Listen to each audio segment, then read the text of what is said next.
Yes, imemalizika mechi nambari 6 kwenye uwanja wa Mohamed wa 5 hapa Nanganga, mechi iliyohusisha kati ya vijana wa Ngongolimbo kutoka kule maeneo ya Nangumbu dhidi ya vijana wa Nyengede City kwenye uwanja wa Mohamed wa 5. Mechi imemalizika vijana wa Nyengede City kupoteza kwa magoli 3-1. Na hapa uwanjani tunazungumza na wachezaji wa vikosi vyote viwili. Tuanze na mchezaji ambao ni man of the match mara baada ya kuchaguliwa na kamati ya tunzo ambayo pia inadhaminiwa pia na Nanganga kwetu chini ya udhamini wa mheshimiwa diwani ndugu yangu bwana Daniel, ambaye leo sasa tunzo hii imekwenda kwa Sulemani Mido mwenye jezi nambari 27, moja kati ya wachezaji wenye majina makubwa kabisa kwenye ndondo ukanda wa kusini. Tupata nafasi ya kumsikia kile ambacho yeye anakizungumza mara baada ya timu yake pia kufanya vizuri naye pia kusonga mbele kwenye hatua inayofuata.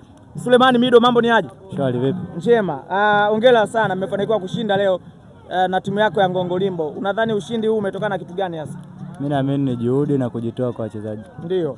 Ila yote 9-10 Mwenyezi Mungu ndio kila kitu. Sisi namshukuru Mungu, tumepambana, tumepata matokeo. Tutajipanga zaidi kuendelea na kushinda zaidi. Wewe ni mzoefu wa ndondo hizo, umepita sehemu nyingi, lakini leo umekuja Nanganga hapa umekutana na surprise ya man of the match na imekuangukia wewe. Unalipi la kusema kwa waandaaji wa tunzo hizi? Mimi niseme tu asante, ni juhudi na najua leo ni mimi, kesho mwingine, ni juhudi tu. Tuongeze juhudi, kwa yote anaweza kwanza kuchukua man of the match. Mashabiki wako nawaambiaje ambao wanakuamini Sulemani Mido?